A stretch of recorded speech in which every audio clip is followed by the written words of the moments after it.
تو یہاں پر فوجی چھاونی بنائی گئی ایران سے جنگ لڑنی. تو فائنلی ہم موجود ہیں کوفہ کے اندر.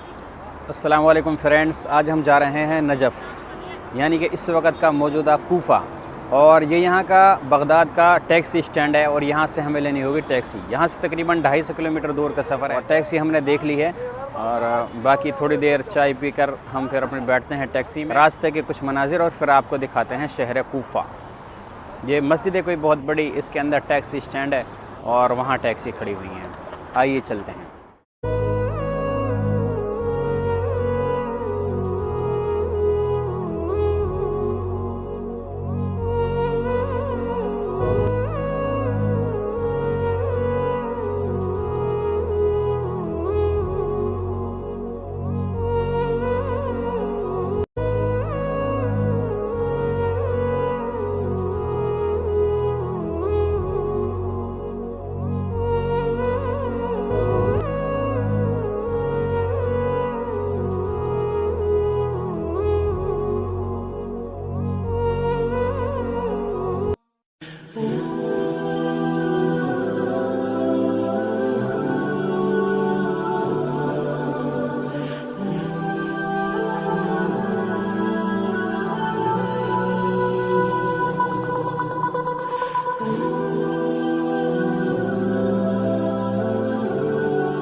تو فائنلی ہم موجود ہیں کوفہ کے اندر.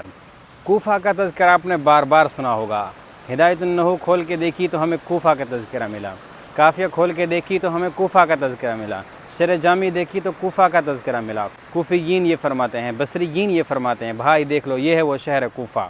حضرت سعد بن وقاص رضی اللہ عنہ نے بسایا تھا، اور بسایا کیوں تھا کہ ایران سے جنگ لڑنی تھی اور وہاں سے فوجی سپلائی دینی تھی. تو بیچ میں کوئی ایسا فوجی اڈہ بنانا تھا، فوجی چھاونی بنانی تھی جہاں سے اسلامی فوج کو سپلائی مل سکے، بیچ میں سپلائی لائن دور نہ ہو سکے. مدینہ دارالخلافہ تھا، وہ کافی دور پڑتا تھا، تو یہاں پر فوجی چھاونی بنائی گئی.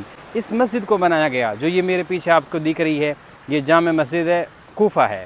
اس کا تذکرہ بھی آپ نے سنا ہوگا. حضرت علی رضی اللہ عنہ کی شہادت کے بارے میں جب بھی آپ کو پڑھیں گے تو جامع مسجد کوفہ کا تذکرہ ملے گا، کیونکہ اسی مسجد کے اندر حضرت علی رضی اللہ عنہ کی شہادت ہوئی ہے. تو یہ آج کل یہی وہ کوفہ ہے جس کو بسانے کا حکم سن ہجری 17 کے اندر حضرت عمر رضی اللہ عنہ نے حضرت سعد بن وقاص رضی اللہ عنہ کو دیا تھا، اور انہوں نے شہر کی بنیاد رکھی تھی اور مسجد کی بھی بنیاد رکھی تھی.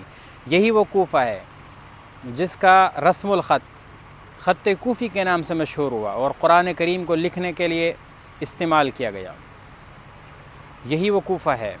جب مسلمانوں سے ایرانیوں کی جنگ عروج پر تھی تو یہاں پر فوجی چھاونی بنانے کے لیے اسلام کو تقویت اور فارس سے کفر کو ختم کر کر اسلام کا جھنڈا وہاں گاڑنے کے لیے جو اسلامی فوجیں لڑ رہی تھی ان کو سپلائی چین بنانے کے نیت سے یہاں پر مسلمانوں نے بہت بڑی فوجی چھاونی بنائی تھی. اور اسی مقصد کے لیے حضرت عمر نے حضرت سعد بن وقاص رضی اللہ عنہما کو حکم دیا تھا کہ آپ شہر بسائیں. پھر یہاں پر اس شہر کو آباد کیا گیا، اور یہاں پر اسلام کی بہت بڑی فوجی چھاونی تھی.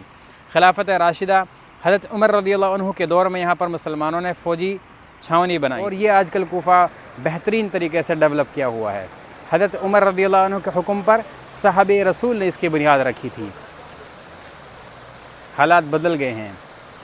آپ کو یہاں دیکھ کر ان باغات، اس سرسبز و شاداب اس میدان کو دیکھ کر لگتا ہے کہ یہاں پر سن 2003 سے لے کے آج تک ملک میں کوئی منظم اور کسی ایک فرد کی حکومت نہیں بن سکی. آج بھی یہاں مخلوط حکومت ہے. کوئی ایسا نہیں ہے کہ کسی ایک فرد کی حکومت ہے.